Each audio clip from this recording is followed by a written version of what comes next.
Hello students, welcome to my YouTube channel sister शाला। मेरा नाम है प्रियंका कौशिक और ये हमारी सेकंड वीडियो है सेकंड चैप्टर की।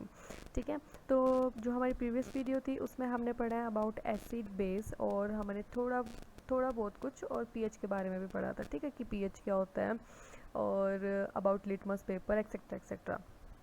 तो आज हमारा टॉपिक आता है कि what happen in the solution of acid and base with water, कि जब हम एसिड और बेस के अंदर वाटर को ऐड करते हैं तो उस सॉल्यूशन में क्या होता है। ठीक है, तो मैं आपको बता दूं कि जैसे कोई एसिड और बेस होता है, ठीक, तो they are mostly water soluble. ठीक है, this is our acid and this is our base. तो मोस्टली क्या होते हैं, वो वाटर सोल्यूबल होते हैं और उन्हें हम डाइल्यूट कर सकते हैं बाय एडिंग वाटर। ठीक है, there is a lot of difference between concentrated and dilute. Dilute में क्या होता है, हम उसके अंदर वाटर ऐड कर देते हैं, जबकि कंसनट्रेटेड में क्या होता है, the percentage of acid is high as compare to water. और डाइल्यूट में क्या होता है कि जो परसेंटेज रहती है एसिड और वाटर की, मान लो जैसे कि 60% हमारा कोई एसिड है और 40% वाटर है। ठीक है, तो मतलब एसिड की कम रहती है परसेंटेज। और बट कंसनट्रेशन में क्या, कंसनट्रेटेड एसिड में क्या होता है, जैसे 90 से 95% हमारा एसिड है, बाकी 10 to 5% हमारा वाटर है। तो ये डिफरेंस रहता है कंसनट्रेटेड और डाइल्यूट में। ठीक है, तो क्या होता है कि कुछ एसिड और बेस वाटर सोल्यूबल होते हैं और उन्हें हम डाइल्यूट बना सकते हैं बाय एडिंग वाटर। ठीक है, और जब हम उसमें वाटर मिलाते हैं किसी एसिड या बेस में, तो क्या होता है, द अमाउंट ऑफ एसिड और या फिर base per unit volume decrease. और फिर क्या होगा, द अमाउंट ऑफ एसिड या फिर जो कि है base per unit volume decrease हो जाएगी और डाइल्यूशन अक्कर होगा, मतलब डाइल्यूशन होगा फिर। ठीक है, जैसे फॉर एग्जांपल हम मान लेते हैं ये हमारा कोई जार है और इसमें हमने lemon juice, this is our lemon juice. ठीक है, अब जब हम इसमें वाटर ऐड करेंगे यहाँ तक, तो क्या होगा कि इसकी जो अमाउंट होगी, इस एसिड की, लेमन जूस जो है एसिड है, उसकी जो अमाउंट होगी वो कम हो जाएगी। क्यों? क्योंकि ये डाइल्यूट हो रहा है, क्योंकि हम इसके अंदर वाटर ऐड कर रहे हैं। ठीक है, and you know sometimes this process is generally exothermic in nature. Exothermic आप लोगों को मालूम ही है एक्सोथर्मिक क्या होता है। ठीक है, और कुछ केस में क्या होता है कि हीट इतनी इवॉल्व हो जाती है दैट द एसिड और base immediately changes into vapour state. मतलब एक्सोथर्मिक तो होता है, पर कई बार इतनी ज़्यादा हीट इवॉल्व हो जाती है कि जो हमारा एसिड और बेस होता है वो डायरेक्टली वेपर स्टेट में चेंज हो जाता है। और यही वेपर स्प्रेड होते हैं एयर में या फिर एटमॉस्फेयर में, लाइक अ फोग। ठीक है, फोग की तरह, धुआं, धुंध की तरह। ठीक है, तो ये क्या होती है, ये गैसेस होती है ना, ये मोस्टली पॉइजनस गैसेस होती हैं and they pollute the atmosphere and this is known as pollution. ठीक है, तो आई होप आपको ये समझ आ गया होगा कि जब हम किसी एसिड और बेस को वाटर के अंदर ऐड करते हैं या फिर हाँ, ठीक है, तो क्या होता है। Okay, so our next topic is precaution needed for dilution. तो इस टॉपिक में हमें पढ़ना है कि ड्यूरिंग डाइल्यूशन, जब हम डाइल्यूशन कर रहे होते हैं, डाइल्यूशन आप लोगों को मालूम ही है, एसिड या बेस में वाटर का ऐड होना, इसे बोलते हैं हम डाइल्यूशन। ठीक है, कि इस चीज़ में, इस प्रोसेस में हमें क्या प्रिकॉशंस की ज़रूरत है। ठीक है, मान लो कि जैसे ये हमारा कोई जार है और इसमें हमने मतलब एसिड है, सल्फ्यूरिक एसिड, या फिर हम बोल सकते हैं कि कोई और एसिड ले लेते हैं, नाइट्रिक एसिड। ठीक है, उसे हमें डाइल्यूट करना है विद वाटर। ठीक है, ये अभी हमारे पास खाली है, तो हम बोलेंगे कि जो एसिड हमने लिया है that should be added drop wise to water, means this is water. और जो भी हमने एसिड डालना है, जो भी हमने लिया है, सल्फ्यूरिक एसिड या फिर नाइट्रिक एसिड, उसको हम ड्रॉप वाइज वाटर के अंदर डालेंगे विद कॉन्स्टेंट स्टीरिंग। ठीक है, और हमें उसे कॉन्स्टेंटली हिलाना है। इससे क्या होगा, हीट जो इवॉल्व होगी वो थोड़ी कम इवॉल्व होगी। Means this is water and this is acid. Water, acid को वाटर के अंदर हम डालेंगे ड्रॉप वाइज। ठीक है, और उसको लगातार हिलाते रहना है विद कॉन्स्टेंट स्टीरिंग। ठीक है, उससे क्या होगा, हीट इवॉल्व होगी पर थोड़ा कम। ओके, अगर हम, if the water is added to the acid, अगर हम वाटर को एसिड के अंदर ऐड करेंगे तो उससे क्या होगा, बहुत ज़्यादा हीट इवॉल्व होगी, so much heat will be evolve, इतनी हीट इवॉल्व होगी कि जो ये हमारा ये या फिर ये वाला कंटेनर या फिर ये वाला कंटेनर हमने जो लिया है वो क्रैक भी हो सकता है, या फिर जो हमारा एसिड था ये वाला, ये हमारे मुंह पर स्प्लैश भी हो सकता है, हमारे मुंह पर भी गिर सकता है। तो इसीलिए हमें बोला जाता है, ये इस पे बेसिक क्वेश्चन भी बनता है, वो मैं आगे आपको कराऊंगी। तो इसीलिए हमें बोला जाता है कि हमें वो एसिड को वाटर के अंदर डालना चाहिए, ना कि वाटर को एसिड के अंदर। ठीक है, ये काफ़ी इंपॉर्टेंट क्वेश्चन इसमें बनता है, तो आप इसे याद रखना। ओके, सो आई होप आपको ये समझ आ गया होगा। अब हम चलते हैं हमारे नेक्स्ट टॉपिक की तरफ, जिसका नाम है how do acid and base mutually react. ठीक है, कि एसिड और बेस कैसे रिएक्ट करते हैं एक दूसरे के साथ, जिसे हम बोलते हैं न्यूट्रलाइजेशन। न्यूट्रलाइजेशन की डेफिनेशन हमने फर्स्ट चैप्टर में भी पढ़ी थी कि न्यूट्रलाइजेशन क्या होता है। जब एसिड और बेस रिएक्ट करते हैं तो जो सॉल्ट बनता है उस प्रोसेस को हम बोलते हैं न्यूट्रलाइजेशन। मीन्स एसिड और बेस न्यूट्रल हो चुके हैं। ठीक है, ना उसमें अब एसिड रहा है, एसिड की प्रॉपर्टी रही है, ना उसमें बेस की प्रॉपर्टी रही है, वो न्यूट्रल हो चुका है। और हमने ये भी किया था, एसिड प्लस बेस क्या बना था हमारा, सॉल्ट प्लस वाटर। ठीक है, एक एग्जांपल भी मैं आप लोगों को दे देती हूँ। जैसे एसिड हमने ले लिया HCl, बेस हमने ले लिया NaOH, तो अब हमारा सॉल्ट क्या बनेगा, NaCl, जो कि आप लोगों को पता है जैसे कॉमन सॉल्ट, एंड वाटर। ठीक है, so this reaction is known as neutralisation reaction. तो हमें तो ये मालूम था कि जब एसिड बेस रिएक्ट करते हैं तो सॉल्ट बनेगा और प्लस वाटर बनेगा, पर वो कैसे बनेगा। ठीक है, अब हमें ये देखना है। तो मैं आपको बता दूं कि अकॉर्डिंग टू अर्हेनियस थ्योरी, अर्हेनियस कोई साइंटिस्ट रहे होंगे, ठीक है, हम नहीं जानते उन्हें, पर आप लोग अभी अपनी हायर क्लासेस में पढ़ेंगे। लिख देती हूँ यहाँ पे, अकॉर्डिंग टू अर्हेनियस थ्योरी,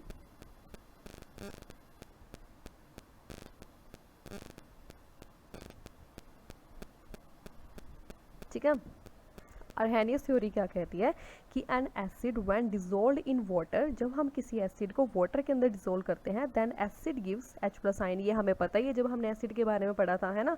सिमिलरली जब हम किसी बेस को डिसॉल्व करते हैं वाटर के अंदर, then it release OH- ion. ठीक है, एंड व्हेन दीज रिएक्ट, या फिर neutralisation is a combination between H+ ion of the acid with OH- ion of the base to form H2O। ठीक है, फॉर एग्जाम्पल हम ले लेते हैं कि हमने अभी लिया था ना ऊपर HCl प्लस NaOH, तो हम उसी को ले लेते हैं। जब हमने एसिड को डिज़ोल्व किया वाटर के अंदर तो आएगा H+ plus Cl- ion, this is our HCl। ठीक है, अब हम ले लेते हैं बेस को, then it will release Na plus OH- ion, this is NaOH। Okay, एक मैं इसे शॉर्ट कर देती हूँ। ठीक है, तो अब हमारा सॉल्ट क्या बनेगा, Na प्लस Cl- आयन। अब देखो, ये जो पॉजिटिव चार्ज है और ये नेगेटिव चार्ज है, ये दोनों मिलकर अपना कंपाउंड बना लेंगे। ठीक है, एंड वाटर तो फॉर्म हो गई, और वो कैसे फॉर्म होगा वो मैंने आपको ऊपर बताया था। This is our NaCl। ठीक है, the common Na and Cl- ion cancel on the both side of the equation. ठीक है, तो ऐसे हम इसको करेंगे। तो अब हमारा नेक्स्ट टॉपिक आता है प्रैक्टिकल एप्लीकेशंस ऑफ न्यूट्रलाइजेशन, की न्यूट्रलाइजेशन की प्रैक्टिकल एप्लीकेशंस कौन कौन सी है। ठीक है, आप लोगों ने सुना होगा कि जो लोग होते हैं, स्पेशली ओल्ड एज के, मतलब जो हमारे बुज़ुर्ग लोग होते हैं, दे सफ़र फ्रॉम एसिडिटी प्रॉब्लम। ठीक है, ये बहुत कॉमन है उनमें। और एसिडिटी कब होती है, जब स्टमक में HCl की कंसनट्रेशन बढ़ जाती है। ठीक है, mainly due to the release of excess gastric juice containing HCl। तो this acidity is neutralised by antacid. ठीक है, उस HCl को हम न्यूट्रलाइज करेंगे विद सम एंटासिड टैबलेट्स, जिसमें होता है सोडियम हाइड्रोजन कार्बोनेट, या फिर हम इसका कॉमन नाम ले दो baking soda, magnesium hydroxide MgOH2, और एल्युमिनियम हाइड्रोक्साइड एक्सेट्रा एक्सेट्रा। तो इनके लेने से क्या होगा, वो HCl जो होगा वो न्यूट्रलाइज हो जाएगा। ठीक है, नेक्स्ट इसका एप्लीकेशन है कि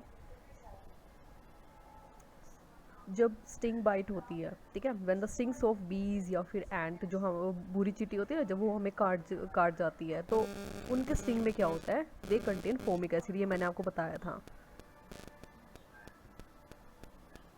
ठीक है।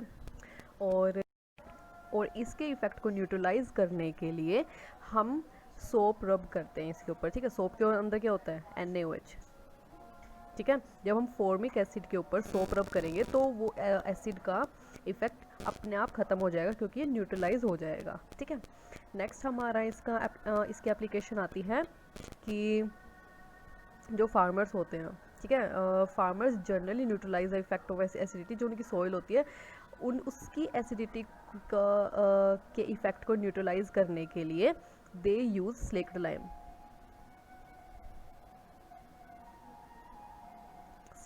इसमें क्या होता है, कैल्शियम, मतलब ये इसी का नाम है, कैल्शियम हाइड्रोक्साइड, ये मैंने आपको फर्स्ट चैप्टर में सारा बताया था, ठीक है।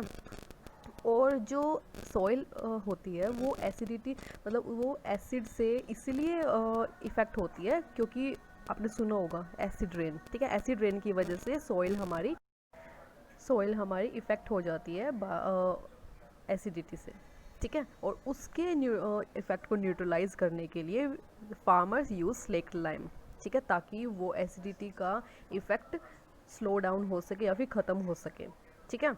तो ये थी इसकी कुछ प्रैक्टिकल एप्लीकेशंस, आगे भी आएंगी, वो मैं आपको आगे भी कराऊंगी, बट ये थोड़ा टॉपिक था तो मैंने आपको मतलब थोड़ा बस ओवरव्यू देने के लिए ये मैंने आपको बता दिया, ठीक है। हमारा नेक्स्ट टॉपिक आता है पीएच स्केल। तो पीएच स्केल क्या होता है, पीएच स्केल हम बोल सकते हैं it is an easiest way to measure the strength of an acid और बेस सॉल्यूशन, ठीक है। और एक बायोकेमिस्ट थे, ठीक है, उनका नाम था एस सोरेंसन, ठीक है। उन्होंने इसके ऊपर वर्क किया क्योंकि वो इंटरेस्टेड थे in checking the acidity of beer, ठीक है। और उन्होंने इंट्रोड्यूस किया एक स्केल जिसका उन्होंने नाम दिया एक पीएच स्केल, ठीक है। जर्मन में पी का मतलब होता है पोटेंस, पोटेंस का मतलब होता है पावर, कि इस एसिड या बेस की कितनी पावर है, ठीक है। ये जो स्केल होता है इट रन्स फ्रॉम 0 to 14, ठीक है। और इसके कैरेक्टरिस्टिक्स हैं, पहला है कि एसिड्स वो होंगे जिनका पीएच लेस देन 7 होगा, ठीक है। और the more acidic in a solution laser will be it's pH, okay. मतलब जितना एसिडिक हमारा सॉल्यूशन होगा उतना ही कम उसका पीएच होगा, ये हम बात कर चुके हैं, ये कोई नई बात नहीं है, ठीक है। दूसरी बात है कि न्यूट्रल सॉल्यूशन उनका होगा, जैसे वाटर है, ठीक है, उनका पीएच होगा 7। तीसरा, एल्कलीज जो होंगी means alkalis have pH more than 7, ठीक है। ये मैंने कहीं साइन गलत तो नहीं लगा दिया है, ये तो मैंने सही लगाया है, सही है, सही है, ठीक है। तो ये रहा हमारा पीएच स्केल, ये तो होगा न्यूट्रल, एक मिनट मैं पेन ले लेती हूँ, ये तो होगा न्यूट्रल, जैसे वाटर हमारा न्यूट्रल है, ठीक है। और जो तो ब्लड होता है वो स्लाइटली एसिडिक होता, सॉरी बेसिक होता है, समथिंग 7.4 कुछ ऐसे इसका पीएच होता है, ठीक है। मतलब थोड़ा एल्कलाइन होता है वो, यहाँ पर उसकी रेंज होती है 7.4 कुछ, ठीक है। और बिलो 7 जितने भी होंगे वो एसिडिक होंगे, अबव 7 जितने भी होंगे वो अल्कलाइन होंगे। जितना कम पीएच होगा उतना ही ज़्यादा वो एसिडिक होगा, जितना ज़्यादा पीएच होगा वो उतना ही ज़्यादा अल्कलाइन होगा, ठीक है। और अबाउट यूनिवर्सल इंडिकेटर्स ये मैंने आपको बताया था, जैसे लिटमस होगा, फिनोफ्थलीन होगा, मिथाइल ऑरेंज होगा, तो ये सब हम पीछे पढ़ चुके हैं, ठीक है। अब हमारा नेक्स्ट टॉपिक आता है importance of pH in our daily life, कि पीएच की क्या इम्पोर्टेंस है हमारी डेली लाइफ में। तो इम्पोर्टेंस ऑफ पीएच में सबसे फर्स्ट पॉइंट हमारा आता है pH of our digestive system, ठीक है। ये मैंने आपसे पहले भी डिस्कस किया था कि हमारे स्टमक में HCl सिक्रेट होता है which helps in digestion of food, ठीक है। पर अगर वही एसिड एक्सेस में रिलीज हो जाए तो it causes indigestion and also leads to pain as well as irritation, ठीक है। तो इस एसिड को डिक्रीज़ करने के लिए, उसके इफ़ेक्ट को डिक्रीज़ करने के लिए या फिर न्यूट्रलाइज करने के लिए हम यूज़ करते हैं एंटासिड्स, ठीक है, which are recommended by doctors, ठीक है। एक्चुअली क्या होता है इन एंटासिड्स में क्या होता है, means very popular antacid is milk of magnesia. यहाँ पर मैं लिख देती हूँ,